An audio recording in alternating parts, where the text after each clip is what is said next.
জান্নাতে যাওয়ার তৌফিক দান করে দিও। তারপর আল্লাহ রসুল জান্নাতে প্রবেশ করলেন। জান্নাতে ঢুকে দেখেন যে ওই জান্নাতের ভিতরে একটা পায়ের খরমের আওয়াজ পাওয়া যাচ্ছে। আল্লাহ রসুল সাল্লাল্লাহু আলাইহি সাল্লাম তাকিয়ে দেখলেন সেটা হলো বেলাল। হযরত বেলাল যে দুনিয়ায় জমিনে যে হাঁটে, খরম পরে হাঁটেন।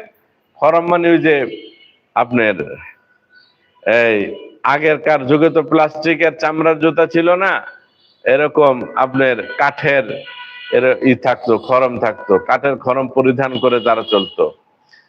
তো হযরত বেলাল রাদিয়াল্লাহু তাআলা আনহু আল্লাহর এই জমিনে যে তিনি খরম পরে হাঁটতেন, ওই পায়ের আওয়াজ আল্লাহর হাবিব সাল্লাল্লাহু আলাইহি সাল্লাম জান্নাতে শুনতে পেয়েছেন।